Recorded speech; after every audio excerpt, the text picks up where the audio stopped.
शांति। ओम शांति। Good morning. Good morning. Good morning. Good morning. सदगुरुवार की सबको गुड मॉर्निंग। आत्मा परमात्मा अलग रहे बहुकाल। सुंदर मेला जब सुंदर मेला कर दिया जब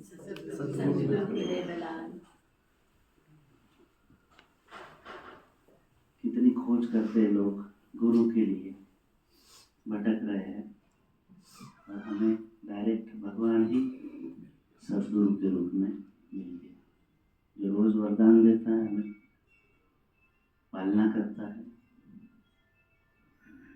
हमेशा बाबा बच्चों की महिमा करता है। जो भी अव्यक्त वाणियाँ देखो कितनी महिमा है। शुरू में तो कितना चढ़ाता है बाबा कि तुम कौन हो, याद है तुम कौन हो। स्वयं भगवान जिसकी महिमा करे वो कितने महान है। जिसका जन्म स्वयं भाग्य विधाता ने दिया, तो मेरा भाग्य कम कैसे हो सकता। जो सारी दुनिया का, सारे विश्व की आत्माओं का भाग्य विधाता है और वही मेरा बाप है, तो मेरा भाग्य कितना उच्च। और रोज शिक्षा दे रहा है, पढ़ाई पढ़ा रहा है, टीचर बन के परम धाम से आकर के इतने दूर से। ऐसा कोई स्कूल नहीं, ऐसा कोई कॉलेज नहीं जो प्रिंस प्रिंसेस देवताएं बनने की कॉलेज। कितनी बड़ी बात है। राष्ट्रपति भी कुछ नहीं हमारे सामने, लगता है ना। और रोज बाबा सदगुरु बन के वरदान दे रहा है और हमारी जीवन रूपी नैया, आत्मा रूपी नैया को पार ले जा रहा है। कुंभ मेला चल रहा है, कितनी भीड़ है, कितने भटक रहे, कितना अज्ञान है, कितनी बेसमझी है। और हम भी उसी दौर से गुजरे हैं सभी। भक्ति का फल ही है भगवान, भक्ति का फल है भगवान। भगवान देता है सत्य ज्ञान, ज्ञान से मिलती है समझ, समझ से बुद्धि जुड़ती है, संबंध जुड़ता है, और जब लगन लगती है तो उससे है प्राप्ति, अतीन्द्रिय सुख की संगम युक्त। जो गायन है, सत्युग में सिर्फ सुख होगा, अतीन्द्रिय सुख नहीं होगा। वहां सिर्फ सुख है, रॉयल बुद्धू है सभी, लेकिन भगवान के साथ का सुख वहां पे नहीं है। इसलिए आज भी मुरली में बाबा ने बोला, ये जन्म हीरे तुल्य जन्म है। वहां तो सोना तुल्य, सोने से भी महंगा हीरा होता है। हीरे तुल्य जन्म है, हीरा बाप, हीरा भी है वो और वो जौहरी भी है। ब्रह्मा बाबा भी जौहरी थे साकार में, वो है जिस्मानी जौहरी, और शिव बाबा है रूहानी जौहरी। और जब दोनों जौहरी मिल गए तो उन्होंने फिर कोयले की खान में से, कलयुग है कोयले की खान, काली काली, हीरा कहाँ निकलता है? कोयले की खान से। हीरा भी कार्बन ही होता है, कोयला ही होता है, लेकिन उसकी बनावट ऐसी हो जाती है, वो हीरा होता है। लेकिन वो कच्चे हीरे होते हैं, उसको तराशने की जरूरत होती है, तभी उसकी वैल्यू होती है। तो ऐसे कलयुग रूपी कोयले के खान में से भगवान ने हमको कहाँ कहाँ से ढूंढा, चुना। हमने नहीं भगवान को ढूंढा, हम ढूंढ ही नहीं पाए, भगवान ने हमको ढूंढा है। आप हर एक की अपनी अपनी स्टोरी देखेंगे कि ज्ञान में आने से पहले कैसे कैसे हर एक की अपनी भूमिका कैसे बनी जिंदगी की, और कैसे बाबा जिंदगी में आया। ये हर एक के अपने अनुभव है, और उसी अनुभव के आधार पे आप पक्के हुए। वैसे मेरी कहानी है, हर एक की अपनी है। लौकिक में मैं नासिक से हूँ, ब्राह्मण फैमिली से हूँ। पिताजी पुलिस में थे, डीएसपी थे पापा। घर में हम भाई बहन, बड़ा भाई सेकंड नंबर, सिस्टर, मैं छोटा बेटा तीसरे नंबर का। और लौकिक में ब्राह्मण फैमिली, ऊपर से नासिक कुंभ मेला लगता है, शिरडी है, त्र्यंबकेश्वर है। हमारी माँ ने हमें भगवान से प्यार करना सिखाया। माँ की बहुत भक्ति थी, 24 घंटा उसकी याद में रहती थी। काम कर रहे, खाना बना रहे तो भी अंदर से शिवलीलामृत, विष्णु सहस्त्रनाम उसका चलता ही रहता था। जो भी सारे मार्केट में सत्संग थे उस समय, बड़े सारे आसाराम बापू जी हो या सुधांशु महाराज जी हो, बहुत सारे थे, महाराष्ट्र में भी थे कुछ। तो सबकी कैसेट्स, लिटरेचर घर में भरा पड़ा था। घर में मंदिर था, एक एक उठता था तो दूसरा बैठ जाता था, ऐसा हमारा परिवार। बहुत सात्विक विचार, आचार, व्यवहार, और माँ बाप ने अपने कर्मों से सिखाया। जब मैं बहुत छोटा सा था, 5-6 साल का, तो कुल्फी वाला आया, तो मम्मी कुल्फी चाहिए। परिस्थिति इतनी अच्छी भी नहीं थी, तो कुल्फी वाला मम्मी लेके गई। तो आसपास 2-3 गरीब के बच्चे थे, तो वो प्यासी नजरों से देख रहे थे बेचारे, कुछ कह नहीं रहे। तो माँ ने सिर्फ मुझे कुल्फी नहीं लेके दी, तो उन सभी बच्चों को जो भी थे उन सबको कुल्फी ले। तो बोल के नहीं, माँ ने हमें कर्मों से सिखाया। हमें बनाने के लिए जो निमित्त है, मेरी लौकिक माँ है।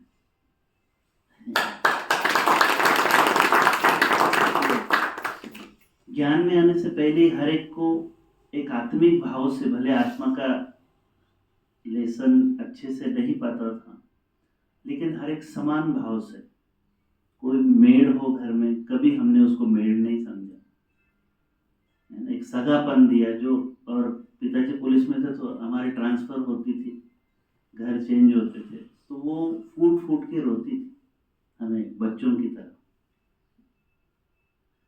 तो ऐसे परिवार से हूँ। स्कूल, कॉलेज, खेलकूद की लाइफ, लेकिन अंदर था कि भगवान मुझे मिलेगा। भक्ति तो करते ही थे, पूजा पाठ थे, लेकिन जो देवी देवताओं की पूजा करता था, ये सवाल था कि ये रहते कहाँ पे, दिखते क्यों नहीं है। जब सिस्टर, मैं, सारा परिवार गर्मी के दिनों में भोजन किया, टेरेस पे चले गए, आकाश देखने का, सितारे देखने का शौक, खो जाते थे बेहद में।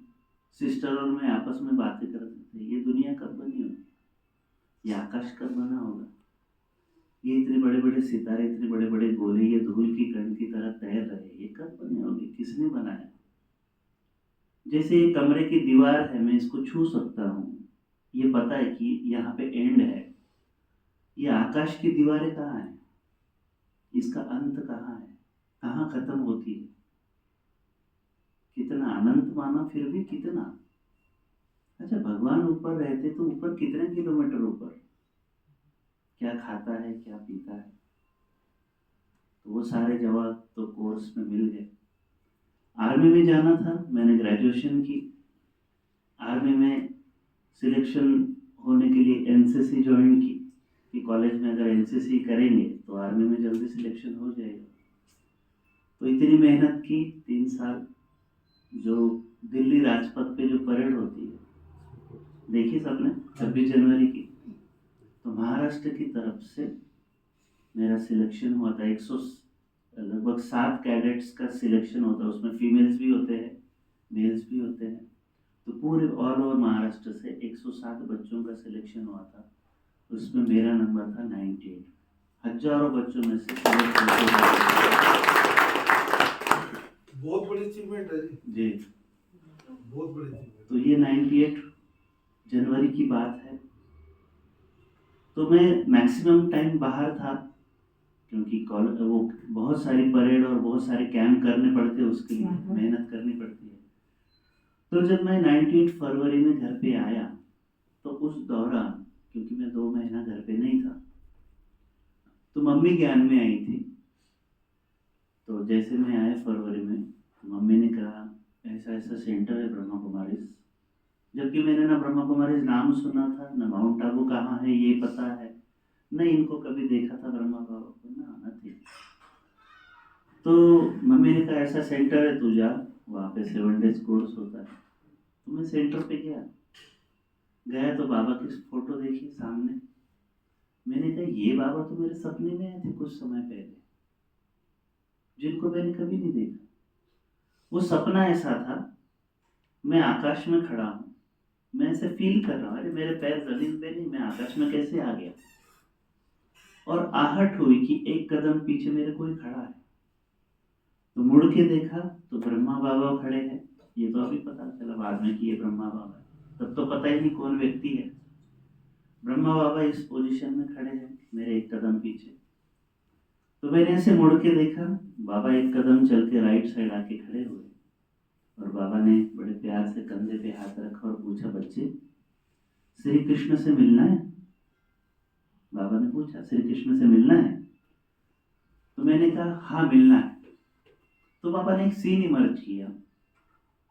वो सीन था पांडव भवन, जो स्थान मैंने कभी नहीं देखा। पांडव भवन में, पांडव भवन देखा है सबने? देखा। बाबा का कमरा और बाबा की कुटिया, इसके बीच में रास्ता है, वहां पे मोटरसाइकिल वगैरह खड़ी होती है, और पीछे किचन है, पीछे का गेट है। तो जहाँ पे वो कार खड़ी होती है, वहां पे उस स्थान पे बाबा और मैं इमर्ज हुए। बाबा ने वो सीन क्रिएट किया। फिर चलने लगे कुटिया की तरफ। मैं चल रहा हूँ, बाबा से कुछ दिल की बात कर रहा हूँ, बाबा बड़े प्यार से सुन रहे। फिर राइट साइड में मुड़े कुटिया के आंगन में, जो मिट्टी वाला आंगन है, तो जो झूला अभी उस साइड में रखा हुआ है कुटिया के पास, वो बाबा के कमरे के साइड में था। उसकी पीठ झूले की बाबा के कमरे के साइड में है और फेस कुटिया की तरफ। शरद पूनम की रात है, वो झूले पे मैं बैठा, बाबा राइट साइड में बैठे, और कुटिया के पीछे अमरूद का पेड़ है। अभी जब अगली बार जब जाएंगे तो वो पेड़ देखना, उसी अमरूद के पेड़ के नीचे कृष्ण खड़े हैं।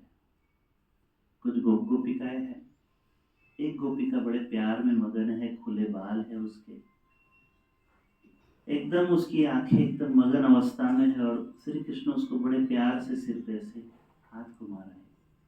मैं उस सीन को देख के एंजॉय कर रहा हूँ, और अगले पल श्री कृष्ण ने मुझे देखा और बड़े प्यार से मेरे लेफ्ट साइड आके बैठे, ऐसे कंधे पे हाथ रखा, मुस्कुरा रहे हैं। मैंने भी उनको ऐसे स्माइल करके हेलो किया। बाबा ने भी साथ साथ कंधे पे हाथ रखा। फिर सारी गोपिकाएं जो थी ऐसे नीचे आके बैठ गई। सब मुझे देख रही है, निहार रही है। मैंने एक एक सेकंड ऐसे सबको दृष्टि दी। सामने पूनम का चांद है। खुद ही मैंने पैरों को ऐसे जमीन पे धक्का दिया और झूला झूलने का आनंद लिया उनके साथ। और सपना पूरा हो गया। दूसरे दिन न याद रहा, न किसी को बताया। जब सेंटर पे पहुंचे तो वो सपना याद आया। तो जैसे कोर्स किया 7 डेज, जो तीनों लोक और तीनों काल है स्पष्ट हो गए। बहुत सहज रीति से ज्ञान में चल पड़े मम्मी और मैं। भक्ति का पाठ पूरा हो गया, भगवान मिल गया। फिर एक साल, माना उसी साल 98 में ही 31 दिसंबर 98 का जो अव्यक्त बाप दादा मिलन का टर्न था, उसमें मम्मी और मैं पहली बार लाइफ में आबू गए। लगभग 28 दिसंबर को 31 दिसंबर बाबा को मिले अव्यक्त बाप दादा से, और 1 जनवरी 99 को साइट सीइंग के लिए ऊपर गए। वो डेट थी 1 जनवरी 1999, अर्थात 111999 111999। इस डेट को पहली बार मैंने ज्ञान सरोवर देखा, पांडव भवन देखा। तब तक भी वो पांडव भवन का जो स्थान बाबा लेके गए, ना फोटो में देखा था ना कि कहीं देखा। तब जाके वो स्थान देखा। 4 धाम यात्रा जब करने गए, ज्ञान तो इतना पक्का हो गया था, सेकंड में निश्चय हो गया था, बहुत सहज रीति से। और फिर वो स्थान देख के तो और ज़्यादा बहुत गदगद हुआ, खुशी हुई। तो जब भी जाता हूँ पांडव भवन, भले 4 धाम यात्रा कर पाऊँ नहीं कर पाऊँ टाइम के अनुसार, लेकिन कुटिया के पास में उसी स्थान पर बैठ के उसी सपने को याद करके बाबा के साथ में थोड़ा सा टहलता हूँ और आ जाता हूँ। तो ये एक सपना, और मेरे जन्म पत्र में ही लिखा है कि जब ये 22 साल का होगा, इसके पिछले जन्म का कुछ इसका अधूरा रह गया है। तो बराबर 98 में मेरा जन्म है, 76 का। ब्रह्मा बाबा 1876, मैं हूँ 1976। तो बराबर 22 साल में बाबा ने ये ज्ञान में लाया, और बाबा ने ये भी दिखाया कि मैं साकार के समय था पांडव भवन में बाबा के पास। वो भी एक सपना बाबा ने दिखाया कि उस जमाने का पुराना माउंट आबू है, सुनहरी धूप है शाम की, ये वाली कुटिया नहीं है, सिंपल से ऐसे पत्तों वाली कुटिया है। बाबा लकड़ी के चेयर पे बैठे हैं कुटिया के बाहर, कुछ ब्रह्मावत्स आसपास घूम रहे हैं, और शाम की सुनहरी धूप है। 2-2, 3-3 के ग्रुप में, इवन जो मेडिटेशन हॉल वगैरह जो बिल्डिंग है वो भी नहीं बनी हुई है, डायरेक्ट कुटिया, और वहां से सीधा गेट नजर आ रहा है मुझे। तो 2-2, 3-3 ग्रुप में दादियाँ ऐसे घूमती हुई आ रही है, और मेरे हाथ में एक लाइट है बाबा की, शिव बाबा की कैस्केट। तो मैंने पूछा, बाबा ये आपकी कुटिया में लगाऊं? तो बाबा बोलते, हाँ हाँ बच्चे, भले लगाओ। तो बाबा ने ये भी दिखाया है कि मैं साकार के समय बाबा के पास था मधुबन में। शायद सिंधी फैमिली से रहा होगा, क्योंकि मुझे सारी दादियाँ सिंधी समझती, जबकि मैं सिंधी नहीं हूँ। मुझे मनो और दादी हमेशा बुलाती थी क्लास में कि वो सिंधी भाई कहाँ है गीत गाने वाला, क्योंकि दादी को साकार मुरली के गीत बड़े पसंद थे।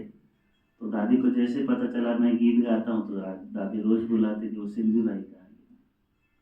फिर रतन मोहनी दादी भी कई बार पूछ चुकी, तू सिंधी है ना? होगा पिछले जन्म में, तो जो अधूरा है वही कंटिन्यू अभी।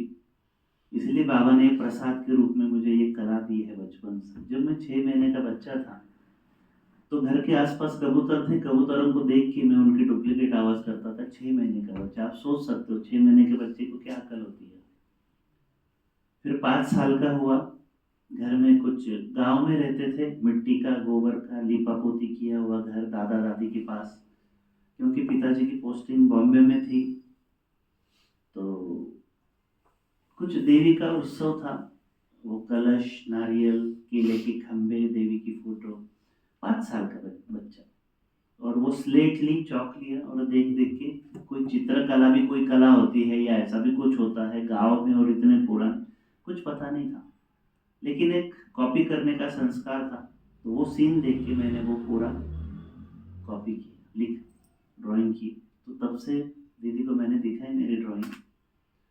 तो ड्राइंग आर्टिस्ट भी हूँ, मूर्तियाँ भी बनाता था मैं साबुन से, क्योंकि उसका ज़्यादा मेहनत नहीं लगती, बहुत सहज रीति से स्क्रू ड्राइवर से, सुई से मैं हाथी बना देता था, गणपति बना देता था साबुन से। तो वो भी माना कुछ भी देखते हैं तो वो कला बाबा ने दी हुई है। बाकी इस कला से फिर 12-13 साल का हुआ, घर में टेप रिकॉर्डर आया, सुन सुन के गीत गाना शुरू किया। फिर कॉपी करने की कला है, तो संगीत सीखा नहीं, संगीत कॉपी किया है। तो जैसे मेल सिंगर गा रहे, जैसे फीमेल सिंगर गा रहे, नटखट तो है ही बचपन से। फिर रिलेटिव्स में किसी के चलने की स्टाइल, किसी के बोलने की स्टाइल, किसी के हंसने की स्टाइल, स्कूल कॉलेज में टीचरों की स्टाइल, 1-2 बार पकड़े भी गए। फिर मधुबन में भी ज्ञान सरोवर में जी, जिनकी आपने नकल की वो प्यार करते हैं, डांटते नहीं। जी जी जी। तो मधुबन में आए, तो मैं जिस कैंपस में रहता हूँ ज्ञान सरोवर में, मुझे 20 साल हो गए।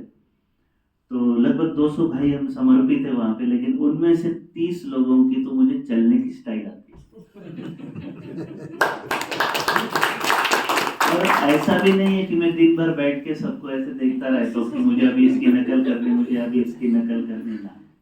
अभी सीनियर्स भी कितने हैं अपने यज्ञ में है, तो मैं तो सबकी कैसेटें सुनूं, वीडियो देखूं, लिस्ट बनाओ कि मुझे कम से कम 20-25 लोगों की तो कॉपी करनी आनी चाहिए, लेकिन नहीं, जो सहज आ गया आ गया। बाकी इसमें मैं ज़्यादा जाता नहीं हूँ, सिर्फ गीत में इसलिए थोड़ा समय देना पड़ता है, क्योंकि गीतों से बाबा का संदेश देने का ये सेवा बाबा करा रहा है।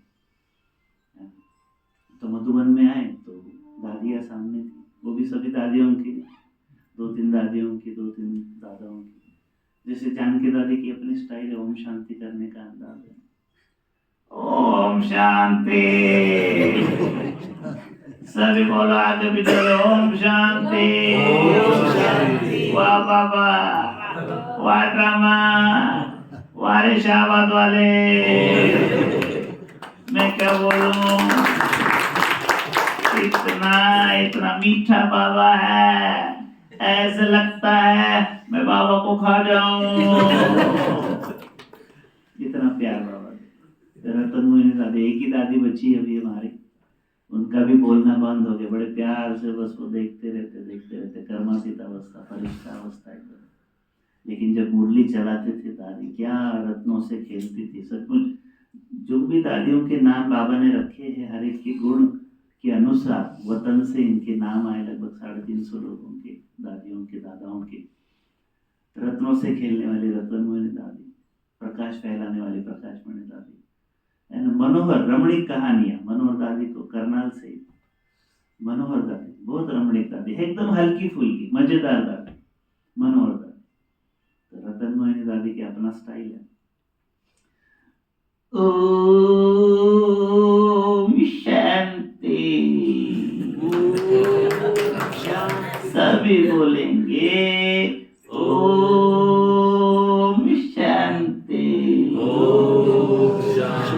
अच्छा अच्छा, मीठे मीठे सिखलाते बच्चों प्रेयर मत पिता बाप दादा का याद प्यार और गुड मॉर्निंग रूहानी बाप की, रूहानी बच्चों को नमस्ते।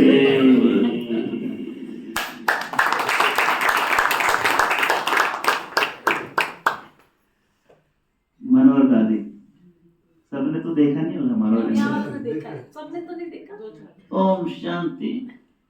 सभी ने प्यार से नहीं बोला, पता नहीं माता अंदर ही अंदर क्या बुन करते रहती है। कहाँ क्या गीत गाने वाला आया है क्लास में, मैं डर के पीछे बैठता था। आजा दौड़ दौड़ के तेरे लिए फूल खड़ा है, तेरे लिए फूल खड़ा है। ये हमारे क्लास का चैतन्य गाजा वाजा, मुझे टाइटल दिया था दादी ने, ये हमारे क्लास का चैतन्य गाजा वाजा है। फिर दादी की मुरली बहुत मस्त, 40 मिनट में पूरी रमणीकता हो जाती थी, गीत हो जाता था, और इतनी सहज और स्पष्ट मुरली, एक एक वाक्य दादी। और रमणीक बहुत थे, किसी किसी के खाने में बहुत आसक्ति होती है। समझो भंडारे में गरम गरम पकोड़े बन रहे हैं, दिल अंदर बिद बिद करती, मैं भी जाके पकोड़ा खा लेता। बिना पूछे उठा के पकोड़ा खाते, पकोड़ा पेट में गुड़गुड़ करता।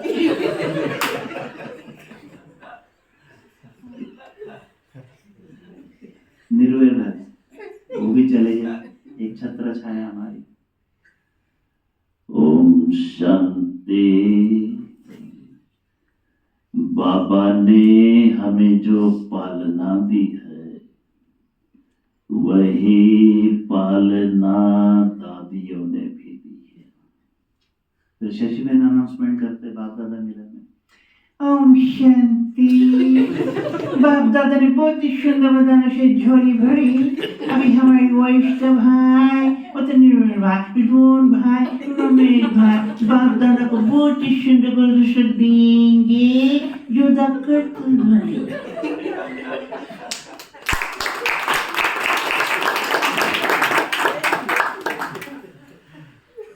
बाप दादा मिलन से पहले क्लास होती है।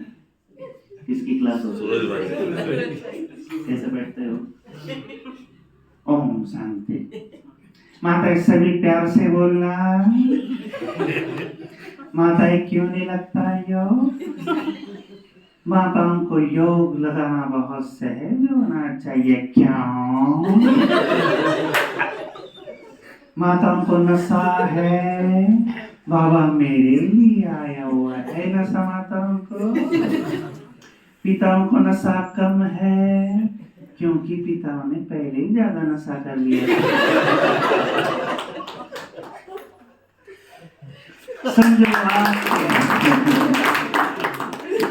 समझो समझो आपके घर में 10 मेहमान आ जाए, कोई नहीं हो काम करने वाला, 1000 भुजाए वाले बाबा को बुला ले, उसको अधिकार से बोले, बाबा हम रोटी बेलते हैं पका देना जरा, हम सब्जी काटते हैं पका देना जरा, क्योंकि शास्त्रों में गायन है, भगवान ने माताओं के पैर दबाए थे, थक गई थी माताएं बहुत, इसलिए माताओं को नशा है, बाबा मेरे लिए आए हो, ठीक है माताएं, ओम शांति।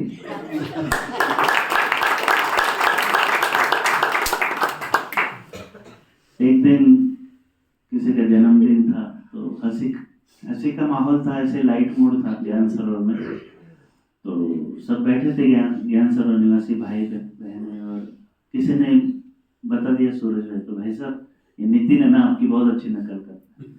अच्छा मैं भी तो सुनूं कैसे करता है।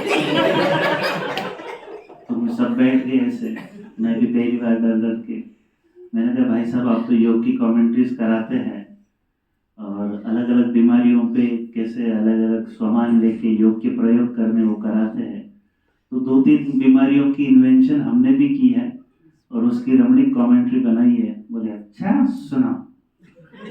तो 2-3 जैसे नींद ना आना, ये भी एक बीमारी है, भूख नहीं लगती है, ये भी, बाल झड़ रहे, ये भी एक बीमारी है, तो नींद नहीं आती।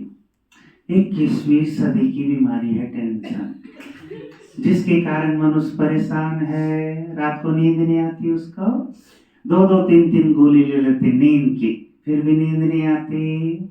समझो आपको कभी नींद ना आती हो, कोई सोने ना दे रहा हो आपको, होते न ऐसे शैतान लोग कमरे में जो सोने भी नहीं दे, तो सोने से पहले एक समान का अभ्यास कर ले, चिंतन कर ले, अपने आप से बातें कर ले और ज्वालामुखी नींद में मगन हो जाए।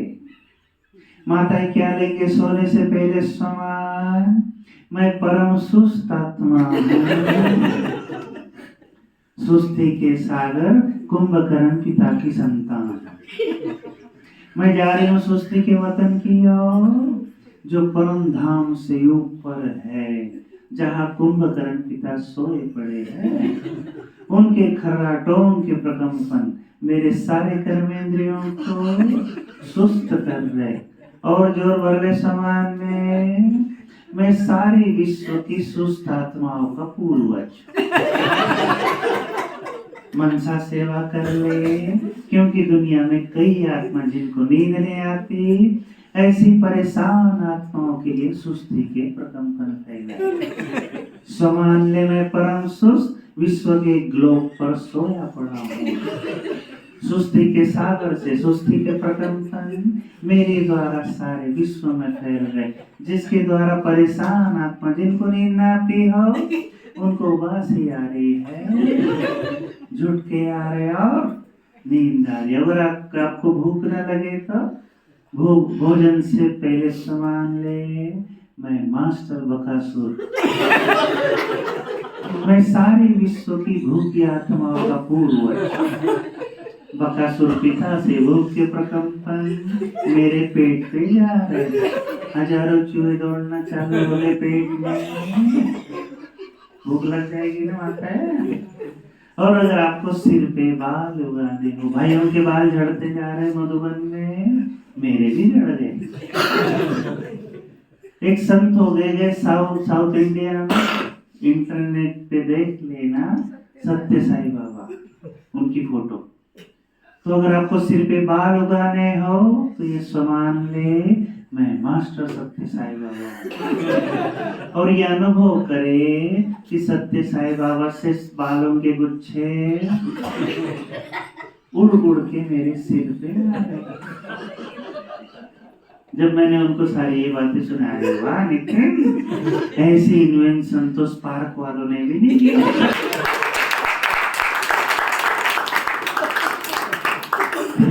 एक बार सूरज भाई डाइनिंग में खड़े थे, 10-10:30 बजे का टाइम था, और उनके हाथ में इतना बड़ा डिब्बा था, उसका ढक्कन वो खोल रहे थे, एयर टाइट हो गया था वो, तो खुल नहीं रहा था। तो मैं उस साइड में गया पानी पीने के लिए, आसपास कोई था नहीं, तो मुझे देखा, नितिन जरा ना भाई, ये डिब्बा खुल ही नहीं रहा कब से, इसको खोल दो। तो मैंने डिब्बा उनके हाथ में से लिया और उनकी आंखों में आंखें डाल के डब्बा खोलने के लिए उन्हीं से पूछ लिया, क्या सामान ले?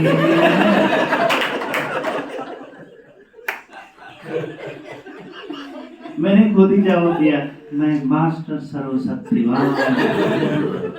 और रुमाल निकाला, थोड़ा ऑयली हो गया था, ढक्कन खोल के दे दिया। अरे वाह, तो खुल गया।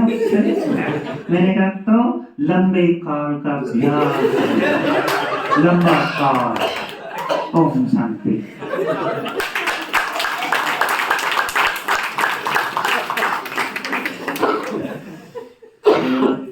ऐसे रमणीकता भी चलती है, खूब मस्ती भी चलती है, होली खेलते हैं, सब बैठते हैं, चाय पे मजा आता है। तो रमणीकता के समय रमणीकता, बाबा ने बोला जितने रमणीक, जितना मिलनसार, उतना फिर बाबा ने गंभीरता, ज्ञान की डेप्थ, ज्ञान की ऊंचाई, उतनी भी बेहद में बाबा ने दिया हुआ है। तो हर एक चीज के लिए बाबा को थैंक्स। और सुनाना,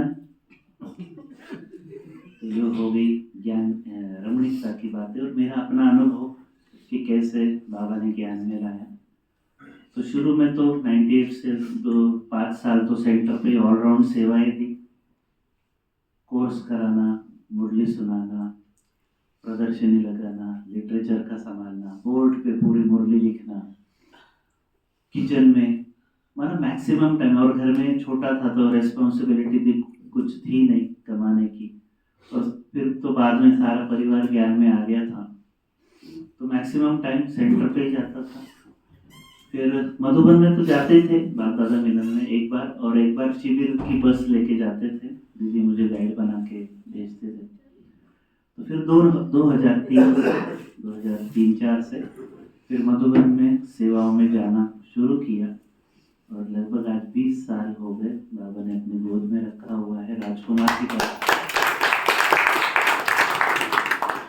मधुबन में लगभग 1600-1700 भाई बहन समर्पित थे, सारे कैंपस मिलके।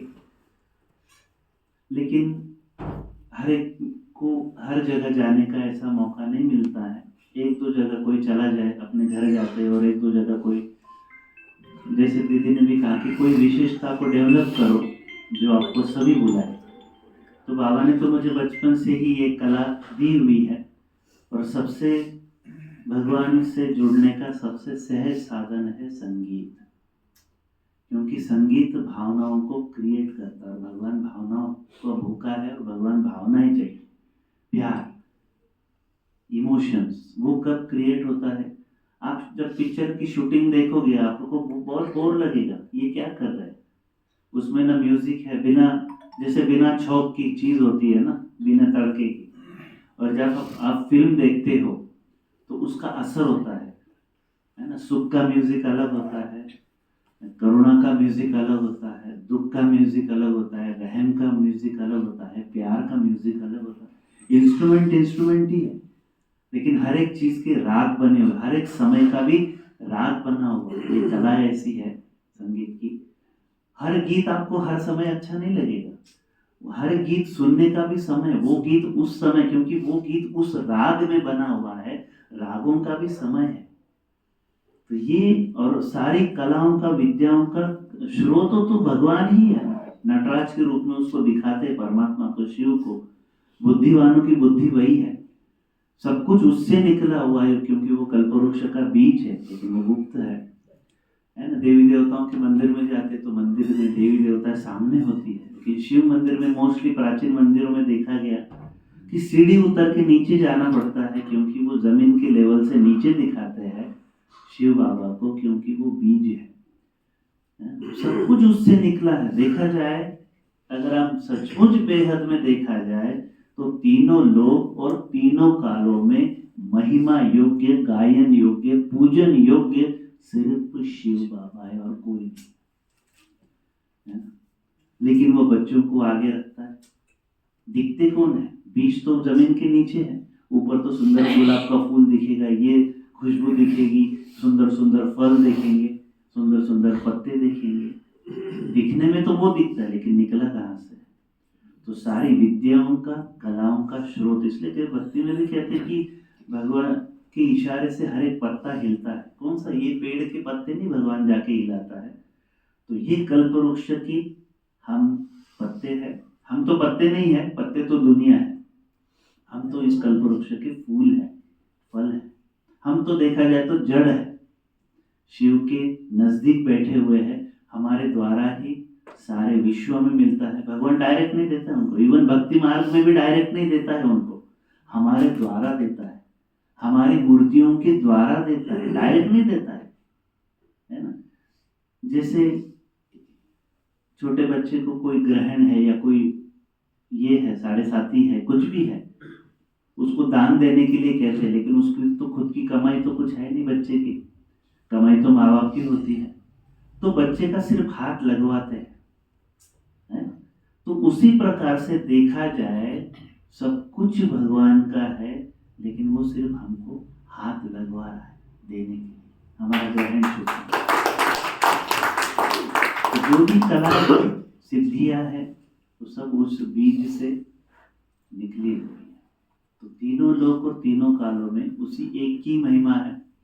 और तीनों लोक और तीनों कालों में बाबा जो है जैसा था वैसा ही है और वैसा ही रहता है। उसमें रिंचक मात्र भी फर्क नहीं पड़ता है। उसकी सोच में, उसकी स्थिति में, उसकी एकाग्रता में इसलिए उसको सदा शिव कहते हैं। सदा एक रस है वो। शरीर में आते हुए भी वो उसी आत्मिक स्थिति में, सर्वशक्तिवान की स्थिति में है। शरीर में आते हुए सदा एक ही चीज ऐसी, तीनों लोक और तीनों काल में। परम धाम भी परिवर्तनशील है, क्योंकि परम धाम भर जाता है फिर खाली हो जाता है, भर जाता है फिर खाली। परम धाम है हम आत्माओं का बेडरूम। क्या है?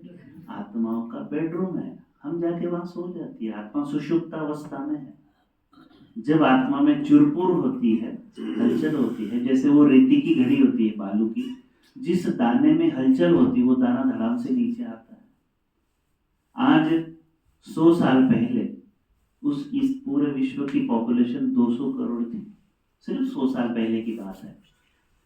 आज 800 करोड़ से भी ज्यादा है। माना 75% आत्माएं इस 100 साल के अंदर आई। सिर्फ 25% आत्माएं थी आज से 100 साल पहले। कहाँ 200 करोड़ और कहाँ 850 करोड़, तो 25% ही हो गई, उससे भी कम हो गई। तो शुरू में तो 9,16,108 जिसमें हम हैं, उसमें से भी हम शुरू वाले, एकदम नजदीक वाले। तो आप कितना बड़ा ये सोमान है। परम धाम में भी हम शिव बाबा के एकदम नजदीक रहने वाली आत्मा। हमारा करोड़ों आत्माएं तो दूर है। कल्पवृक्ष है ना, उल्टा कल्पवृक्ष है, बीज है। फिर 8 आत्माएं हैं, फिर 100 आत्माएं हैं, फिर 16,000 है, फिर 9 लाख है, फिर 2 करोड़ है, फिर 33 करोड़ है। उसके बाद जो धर्म स्थापक की आत्माएं हैं वो है, और उनकी ब्रांच, वो उनका बीज है।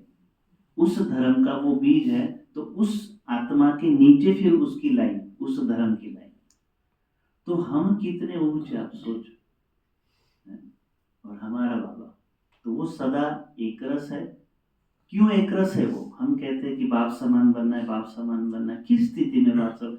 हमारा पुरुषार्थ तन का है ही नहीं कि तन से एक टांग पे खड़े हो जाओ, या पलाठी मार के ही बैठो, या पद्मासन में ही बैठो। हमारा सारा पुरुषार्थ है मन का। मन का तनमाना भाव नहीं है, जनमाना भाव नहीं है, धनमाना भाव नहीं है। पूरा जो पुरुषार्थ है संगम युग का मन का है। इसलिए मन का दिखाते हैं, माला का मन का, क्योंकि हमारा पुरुषार्थ है मन का। गुप्त रीति से ये अंदर का पुरुषार्थ है, बाहर का कुछ दिखावा नहीं है। अंदर की दुनिया हर एक की अलग है, वो खुद और भगवान ही जानता है। बाहर से कैसा भी रूप नजर आए, लेकिन मैं और मेरा बाबा ही सिर्फ मेरे अंदर को जानता है। और सारा खेल है स्मृतियों का। संगम युग है स्मृतियों का युग। आत्मा तो पहले भी थे हम, है ना, परमात्मा को पहले भी याद करते थे, लेकिन स्मृति नहीं थी वो कौन है। तो संगम युग में भगवान ने हमें स्मृति दिलाई कि तुम आत्मा हो। योग भी क्या है? स्मृति।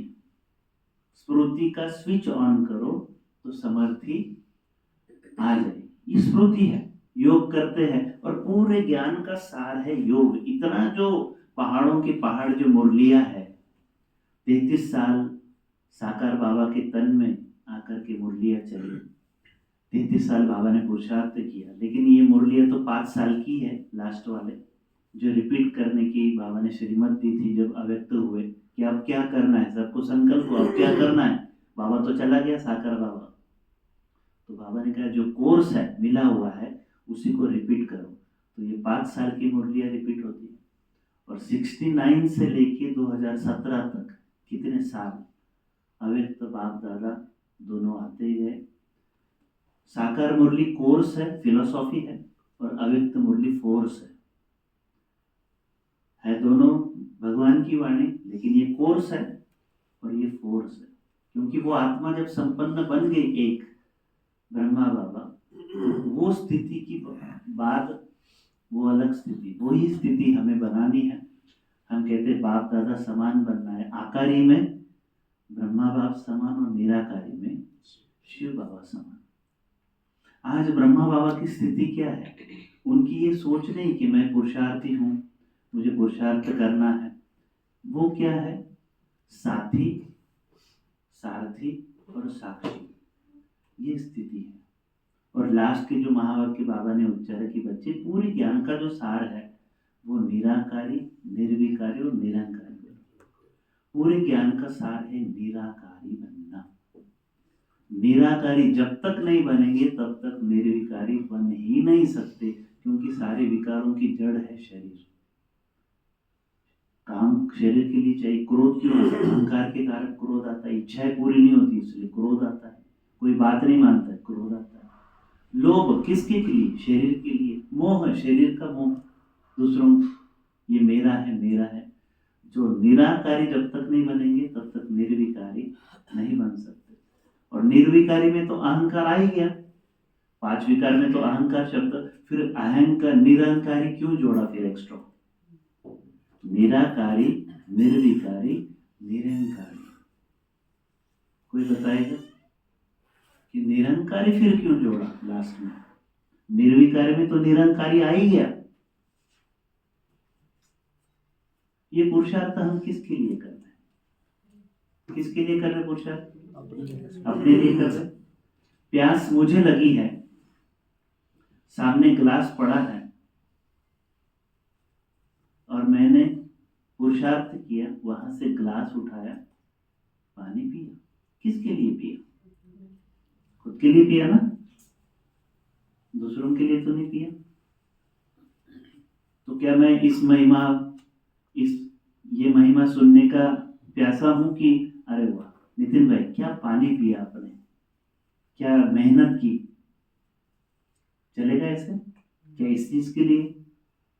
तो हम सब खुद के लिए कर रहे हैं। तो ये जो मैं पुरुषार्थ भी कर रहा हूँ या त्याग कर रहा हूँ, त्याग किस चीज का है? बुराइयों का ही तो त्याग कर रहे हैं ना। उसमें कोई बुरी चीज पकड़ के रखी है जो मुझे दुख दे रही है, तो उसको छोड़ने का त्याग भी त्याग क्या है? बुरी चीज छोड़ के मुझे अगर अच्छी चीज, पत्थर छोड़ के मुझे अगर रतन मिल रहे हैं तो वो त्याग भी नहीं है, वो तो भाग्य है। तो जो मैं त्याग, तपस्या कर रहा हूं, विकारों का त्याग कर रहा हूं, उसका भी अहंकार नहीं आए कि मैंने क्रोध छोड़ा है, मैंने काम विकारों को जीता है, मैंने विकारों को जीता, मैंने त्याग का भी त्याग, इसका भी अहंकार नहीं कि मैंने छोड़ा। किसके लिए छोड़ा? हमारे लिए, खुद के लिए। तो पूरा सार है निराकारी, निर्विकारी, आकारी, निराकारी और अलंकारी, साथी, साक्षी और साथी। तो ब्रह्मा बाबा की अभी की जो स्थिति है ब्राह्मण जीवन का लक्ष्य क्या है? हम फरिश्ता कब बनेंगे? शरीर छोड़ने के बाद? क्या लगता है? शरीर छोड़ेंगे तब फरिश्ता बन के जाएंगे? ब्राह्मण अव्यक्त वाणियां पढ़ेंगे तो ब्राह्मण जीवन का लक्ष्य है चलते फिरते फरिश्ता जीवन का अनुभव करना। फरिश्ता बनूंगा नहीं, फरिश्ता था नहीं, फरिश्ता हूं। वो पुरुषार्थ का भी टेंशन नहीं, अटेंशन का भी टेंशन नहीं, बनूंगा नहीं। ब्रह्मा बाबा का टेंशन है पुरुषार्थ का ना, मैं फरिश्ता हूं। उस स्थिति में वो बैठे वतन में और फील कर रहे मेरी लाइट की बॉडी एकदम हल्की ट्यूबलाइट की तरह, रुई की तरह। फील करो खुद को कि साकार स्थूल पांच तत्वों का देह पांच तत्वों में विलीन हो गया। ये मैं नहीं हूं, मैं फरिश्ता बन गया, मैं हूं ही फरिश्ता। और फिर दूसरा फील करो, ये आकारी हो गया, फिर निराकारी। मैं परम पवित्र, ओरिजिनल पवित्र, सर्वशक्तिवान, मास्टर सर्वशक्तिवान आत्मा यहाँ भ्रुकुटी सिंहासन पर बैठी हूँ। मैं रथी हूँ, ये 5 इंद्रिय मेरे घोड़े हैं। और राइट साइड में ब्रह्मा बाबा की क्या फीलिंग है? मेरे राइट साइड में स्वयं सर्वशक्तिवान भगवान बैठा है। हम आज तक योग करते हैं कि मैं आत्मा हूँ, परम धाम जा रहा हूँ, मैं फरिश्ता सूक्ष्म वतन जा रहा हूँ, बाप दादा से मिलन कर रहा हूँ, चिट चैट कर रहा हूँ, वहां से फिर मैं आत्मा निकली, परम धाम गई। कभी कभी ये फील करते कि बाबा मेरे साथ बैठा है, हाथ पकड़ के चल रहा है। कभी कभी ये फील करते कि सितारा मेरे सिर के ऊपर चमक रहा है, उसकी किरणों की छत्र छाया के नीचे मैं हूँ। लेकिन क्या कभी मैंने ये फील किया? क्योंकि तत्त्व का अर्थ क्या होता है? तत्त्व का अर्थ क्या होता है? तुम भी नंबर 1 ये है जो इन्होंने पुरुषार्थ किया। नंबर 1 ब्रह्मा ये है, मैं भी ब्रह्मा हूं, ये नंबर 1 है। अर्जुन सिर्फ ये अर्जुन नहीं, मैं अर्जुन कर रहा हूं, मैं भी अर्जुन हूं। नंबर 1 पार्वती ये है, मैं भी पार्वती हूं। नंबर 1 सीता ये है, नंबर 1 हनुमान ये है, नंबर 1 गणेश ये है। न हर एक चीज में नंबर 1 ये है। लेकिन तत्त्वम अर्थात तुम भी, तो जो इंजन ने क्रॉस किया तो वही डब्बों को क्रॉस करना पड़ेगा, वैसे पुरुषार्थ करना पड़ेगा। तो अभी वर्तमान समय ब्रह्मा बाबा की स्थिति संपूर्ण फरिश्ता स्थिति, आकारी में निराकारी बैठा हुआ, वो इस फीलिंग में है। और दूसरा इस फीलिंग में है कि मेरे राइट साइड में इस भ्रुकुटी में स्वयं सर्वशक्तिवान विराजमान है। आप फील करो खुद, आप फील करो भी कि मैं आत्मा बैठी हूँ लेफ्ट में, मैं अर्धांगिनी हूँ, अर्ध अंग लेफ्ट में मैं हूँ। लेफ्ट में बिठाते हैं पत्नी को, लक्ष्मी नारायण के भी फोटो देखेंगे तो लेफ्ट में लक्ष्मी, राइट में श्री नारायण है। ये फील करो अभी कि लेफ्ट में मैं ज्योति बिंदु और राइट साइड में शेरू सर्वशक्तिवान मेरे इसी तन में बैठे, इसी तन में भगवान मेरा सारथी है। स्वयं भगवान मुझ अर्जुन को गीता ज्ञान दे रहा है। इवन मुरली भी जब सुनते हैं तो आप इस स्थिति में भी सुनते, कई स्थिति है मुरली सुनने की, उसमें से ये एक स्थिति है कि ये फील सामने कौन बैठा है ये नहीं देखना, ये तो गुरु भाई है, टीचर है, भगवान ने निमित्त बनाया है। आवाज तो इनकी ही आएगी कानों में, लेकिन नजर बाबा अंदर की। और ये फील कि मैं बैठा हूँ अर्जुन और स्वयं शिव बाबा मेरे राइट साइड में बैठ के मुझे सत्य गीता ज्ञान दे रहा है। तो ये हो गई साथी की स्थिति, सारथी की स्थिति। वो सारथी है मेरा, मेरा साथी भी है और सारथी भी है। इस मेरे रथ की लगाम उसके हाथों में है। तू जहां ले जाए बाबा, तू जो कर्म कराए, तू कर्म करावनहार है, कल्याणकारी है। मेरा जिस चीज में कल्याण है तू करा, मुझे जहां ले जाना है तू ले जा। मेरी आंखों से, मेरे हाथों से, मेरे मुख से जिनका कल्याण कराना है तू करा। मैं इंस्ट्रूमेंट हूँ, मैं निमित्त हूँ, करण करावनहार तू है। मैंने तुझे अपना सब कुछ समर्पित किया है, मेरा अपना कुछ भी नहीं। मैं सरेंडर हूँ, तू जहाँ ले जाए। तो चलते फिरते भी, इस दुनिया में रहते हुए भी, क्योंकि कर्म तो करने ही है, इसी स्थिति में कि मैं संपूर्णता का फरिश्ता वतन से आया हूँ। सिर्फ आज का ही दिन है, मेरा आखिरी दिन है।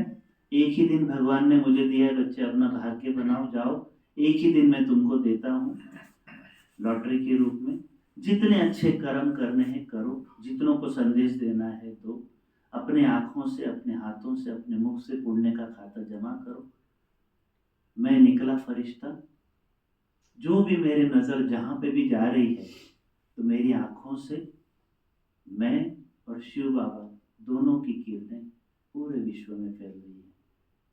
जहां भी जा रहा हूँ, हर एक चीज, हर एक आत्मा पे कल्याण की भावना मिल रही कि हर एक आत्मा का कल्याण हो रहा है। प्रकृति सतो प्रधान हो रही है। मेरे आंखों से, मेरे हाथों से, मेरे पैरों से पवित्रता की, शांति की, शक्ति की लहरें, प्रकंपने पूरे विश्व में फैल रही है। मैं पैगंबर हूँ, मैं मैसेंजर हूँ, मैं भगवान का दूत हूँ, मैं भगवान का इंस्ट्रूमेंट हूँ, और साक्षी होके इस खेल को देख रहा हूँ। डायरेक्टर के साथ जो कुछ घटनाएं हो रही और होने वाली है, क्योंकि बहुत खतरनाक समय आने वाला है। भगवान कहता है खूने नाहक खेला होने वाला है, खून की नदियां बहने वाली है। उसमें मैं तो कुछ इंटरफेयर कर नहीं सकता, लेकिन मैं कल्याण की भावना रखूं कि हर एक आत्मा को मुक्ति मिले, हर एक आत्मा को जीवन मुक्ति मिले। मेरे सामने जो भी आत्माएं आए, एक सेकंड की दृष्टि मैं नहीं दे रहा हूँ, परमात्मा इन आंखों से दृष्टि दे रहा है और उस आत्मा को मुक्ति और जीवन मुक्ति का वर्षा मिल रहा है। तो ये है साथी, सारथी और साक्षी की स्थिति।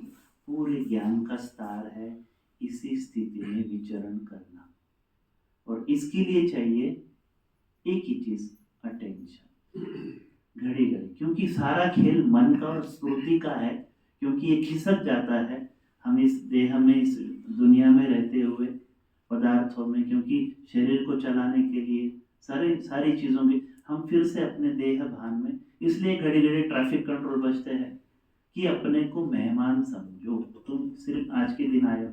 देखा जाए तो मम्मा हमेशा कहती थी कि हर घड़ी अंतिम घड़ी समझो। हर घड़ी तो भले हम समझ नहीं पाए, है ना, मुश्किल भी होता है, कम से कम ये तो समझे कि आज का दिन अंतिम दिन है। आज मैं शाम तक हूँ, रात को मैं परमानेंट फिर मेरे हाथ में, क्योंकि कौन सा दिन आपका आखिरी है, कौन सा पल आखिरी है, हमें ही पता नहीं। तो हर एक पल हमारा सफल हो।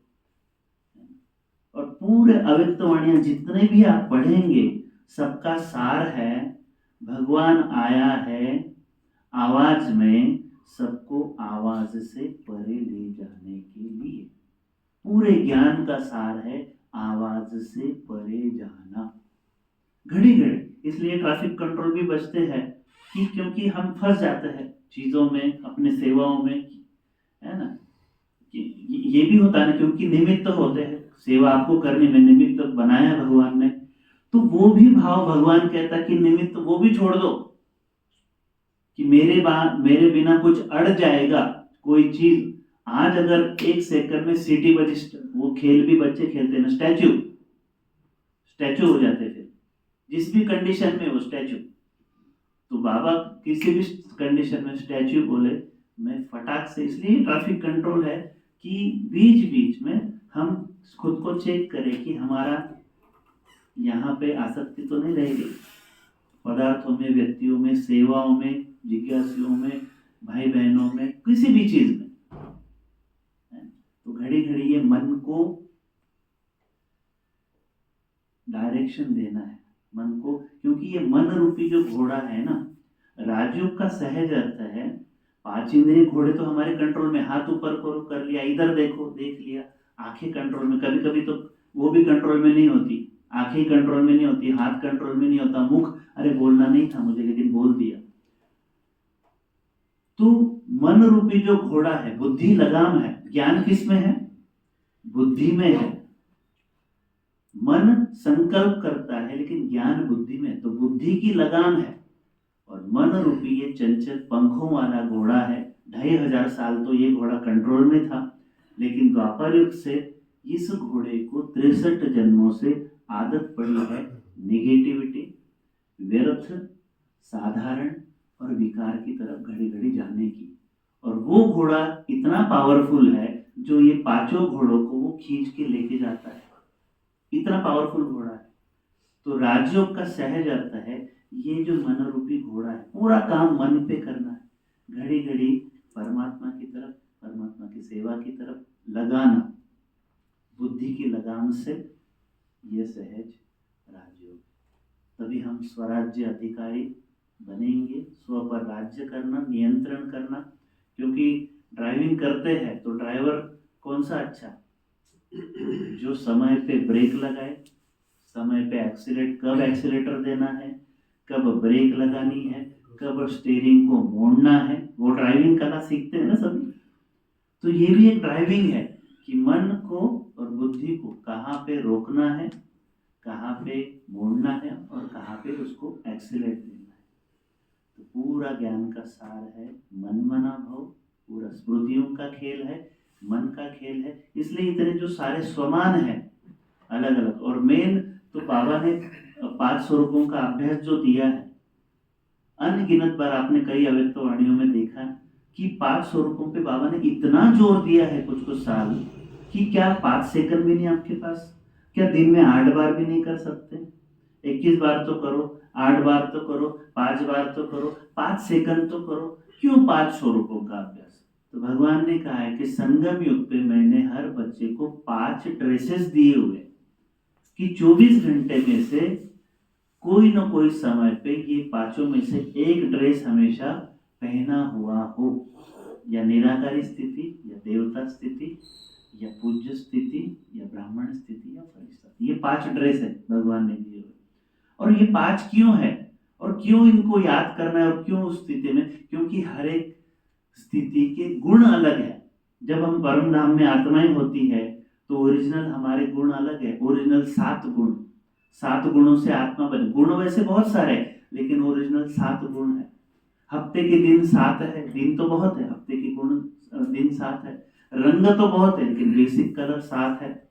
7 समंदर है, 7 कॉन्टिनेंट्स है, भगवान 7वें आसमान पे बैठा है, 7 सितारे हैं, 7 स्टार है, 7 ऋषि है, सप्तर्षि कहते हैं, 7 अजूबे इस दुनिया में, 8वीं अपनी जोड़ी कहते हैं, है ना। 7 फेरे भी है जब शादी करते हैं। अपने बाबा का कोर्स भी 7 डेज का है। तो 7 का महत्व है। तो परम धाम में आत्मा के ओरिजिनल गुण 7 है। वो 7 गुणों का अनुभव। फिर जब धरती पर आते देवताएं बनते हैं तो वो गुण अलग है। देवताएं जब विचरण करते हैं, है ना, मधुरता, रमणीकता, गंभीरता, निश्चिंतता। जब पूज्य बनते हैं मूर्तियों के रूप में, वो गुण अलग है। दाता, वरदाता, विधान, है ना, वो देने का दे रहे। और फिर ब्राह्मण बनते हैं तो अतीन्द्रिय सुख का गायन, वो गुण अलग है। फरिश्ता बनते हैं रहम करके सारे तत्वों को पावन बन। तो हर एक 5 स्थिति के गुण अलग है। तो भगवान चाहता है हमारे हर एक बच्चा हर एक गुण में, हर एक शक्तियों में संपन्न और संपूर्ण बनना। तो सर्वगुण संपन्न बनना है, सर्व शक्ति संपन्न बनना। पहले तो गुणों की लिस्ट तो बनाओ, पता तो हो कौन कौन से गुण हो। 36, कोई 36 भी कहते, कोई 56 भी कहते। आप गुणों की लिस्ट तो हो। तो सर्वगुण संपन्न, सर्व शक्ति संपन्न, सर्व संबंध संपन्न। क्या सर्व संबंधों का अनुभव किया? तो पूरे ज्ञान का ये सार है मन मना। दीदी का इशारा हो रहा है। ठीक है, तो ये थी ज्ञान की चिट-चैट, ज्ञान का सार, है ना। पूरे मुरलियों का सार है निराकारी। ओम शांति।